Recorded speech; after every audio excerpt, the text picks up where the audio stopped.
financial instruments. Okay, financial instruments. We are talking about exclusively where we are talking on sometimes in terms of equity, in terms of debt, in terms of investments.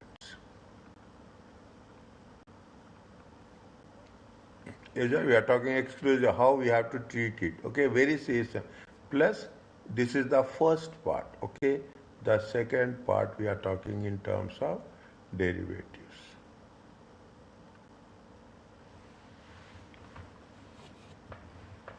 Is that the second part is derivatives. Okay, this is where we are going to reorganize it. Okay, we are going to reorganize it. Is that what are the things we are doing? Same concept, but how we are going to have the initial. Now if you are taking this, okay, if you are taking this, what are the things we are taking? We will take IFRS 9, okay, we will take IFRS 7. You will ask me why we are talking about 9 first when then there we are 7 first. 7 is the disclosure, 9 is the recognition, okay, and you will take into consideration IS 32 presentation. Okay, IS 32 is the presentation. 1, 2, 3. Okay, 1, 2, 3. These are the standards which you are going to use in this segment.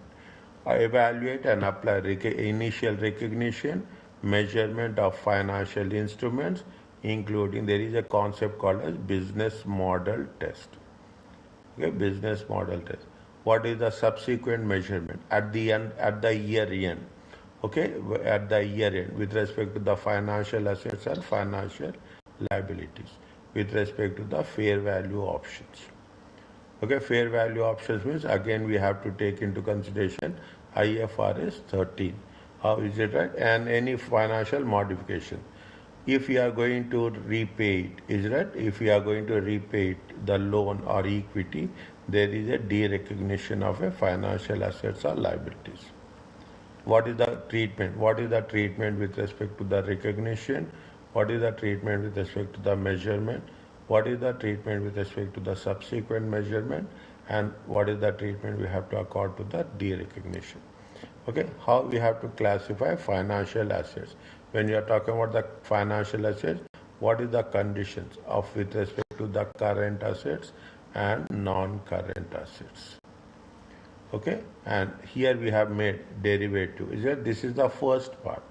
Okay, this is the first part of the chapter of this concept. This is that I will when I am doing this, I will divide the files under two different parts.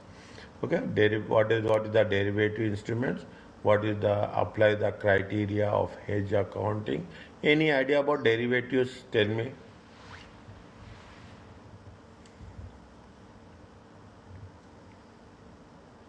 What did I didn't. Where are you?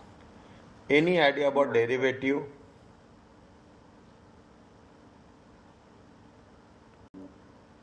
Any idea? Plus or minus? I'm not asking. I'm asking any idea you have about the derivatives.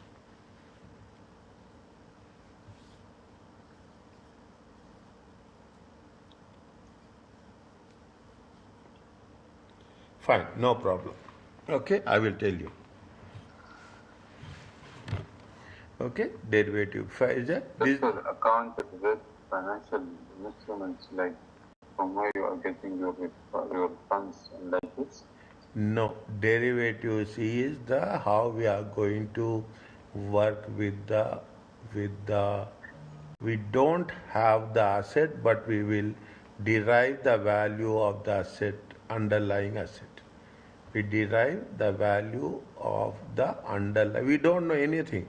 We don't possess assets, but we without assets we will trade.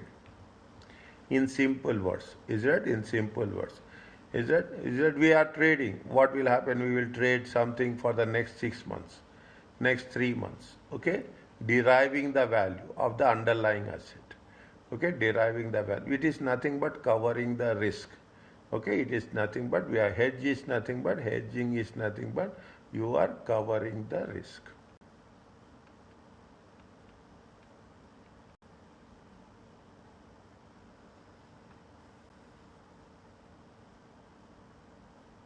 Okay, you have two things, is it? You have a fair value hedge, is it? Fair value hedge, you have a cash flow hedge. Okay, we will cover this, not just keep it in mind, okay? If there is any impairment, is that future losses? Future losses. Now you can say IS 37 is the past and IS 36 will be the future. Is the impairment of financial instrument. What is the, if there is a significant increase in credit risk, what will happen? Okay, credit risk is increasing. Definitely the rate of interest will increase. Losses will increase if the credit risk increases. How it should be done? Discuss the treatment applied for, discuss the treatment of purchased or originated credit impaired financial asset. You will sometimes, what will happen, you will buy the value of the asset which is lower than the book value. You will do restructuring. Okay, you will do restructuring. Is that people are there who will buy the sick units and they will make a profitable unit. Okay, they will make a profitable units as such. Okay. Now, what we are doing, we are talking, see again, is right, this is the part, but we have to treat it differently. We are talking about the classification of financial instruments, recognition measurement of financial instrument, and impairment of the financial assets. This is the first part. Second part is we are talking about the derivatives, hedge accounting, and disclosure of financial instruments.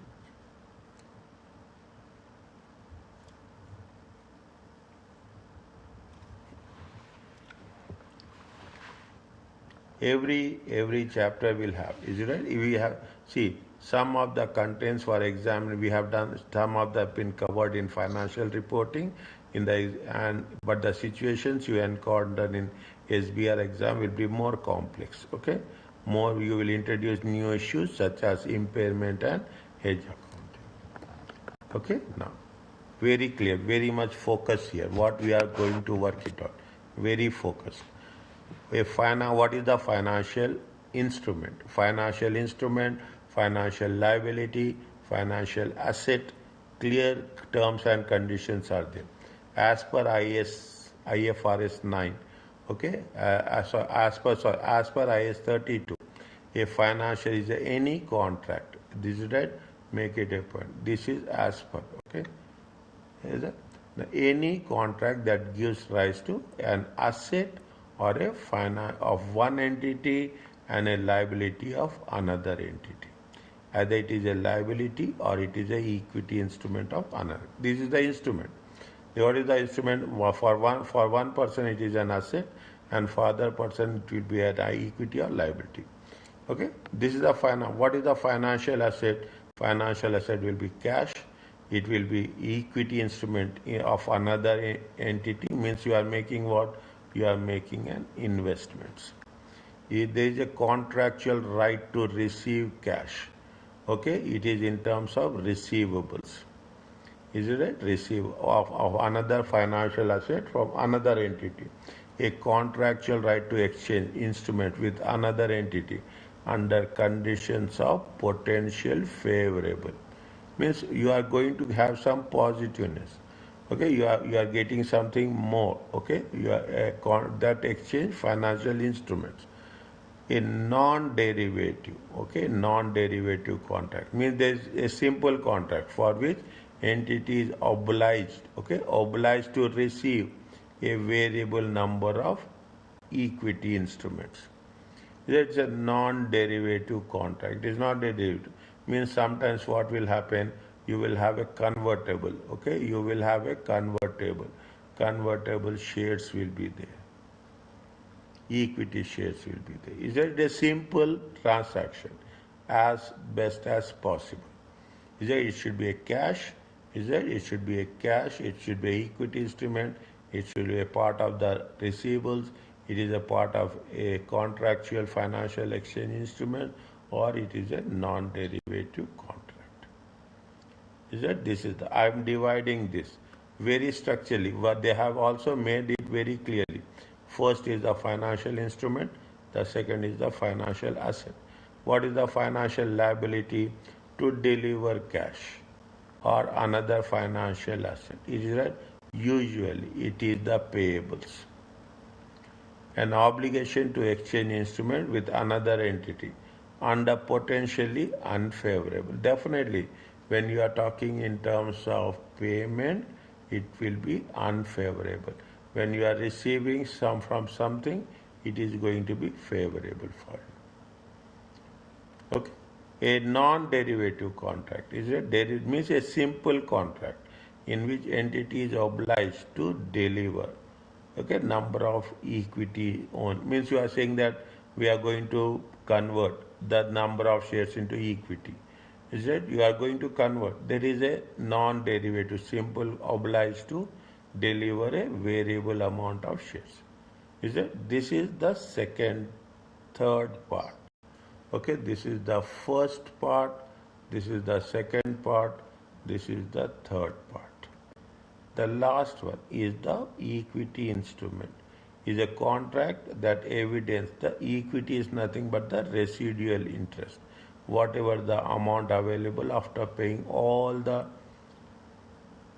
financial obligation in the assets of the entity after deducting all of its liabilities. Is it right? The first concept is the instrument, the second concept is asset, the third concept is the liability, the fourth concept is your equity instrument. Read this with understanding.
Is it okay? Yes, teacher. Done? Yeah. There are three things are there, okay? There are three accounting standards are there. SBR, okay? IS 32 is with respect to the presentation. IS 7 is with respect to the disclosures. And IFRS 9 is with respect to instruments. When you are talking about the financial instruments, it is, see what it says, it is the initial and subsequent measurement. It is the initial and subsequent measurement. IS 232 deals with classification of financial instruments. Okay, classification and presentation. Okay, classification and presentation. IFRS 7 talks about the disclosures. Okay, in the financial statement. IFRS 9 talks about the initial recognition, is there subsequent measurements, de-recognition, and application of the most important thing, application of the hedge account. These three standards we cover very in depth with respect to the things as such. Okay, now how this is going to be make a presentation. Again, we will have to focus centered on IFRS 18. IFRS 18, presentation and disclosure of financial statements. Accounting for financial instruments may lead to the definitely when you're talking about the financial statements, is that either you will have the income or you will have the expenses. Interest income, okay, either you will have the interest income or you will have the interest expenses. If any interest income or interest expenses, we have to show it where we have to is applied to identify which section of the profit or loss of the items of income and expenses should be presented. Is that now where we have to present? Okay, where we have to present. They say very clearly, okay, income expenses related to financial assets such as investment in debt or equity will be in the investing section of the profit and loss account. Income and expense related to financial liabilities. Okay, financial liabilities are involving in raising only finance, loans and borrowings will be presented in the financing section. That means in both the cases we are using the financing section with respect to the assets as well as with respect to the liabilities. Is that note there are different rules for derivatives. For derivatives and hedging instrument, rules are different. Okay, for the hedging and derivative, the different rules are there. Is that only for hedging? Is that I will put another line here. Okay, means automatically you have to divide it. Entities with a specified main business activity. See the thing. Entities that invest in assets as a main business activity. Insurance companies, investment properties. Okay, these are the companies. Their main business activity is insurance or investment property. Income means what will happen? They will get it on a daily basis, on the yearly basis, every year. Okay, income and expenses from those investments where we have to classify in the operating section. Why we have to classify in operating section? It will be on year basis. Which type of companies? Insurance companies and investment property.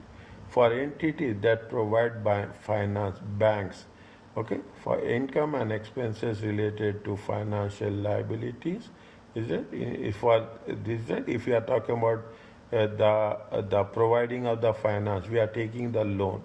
Where we have to present? We have to present in the operating section.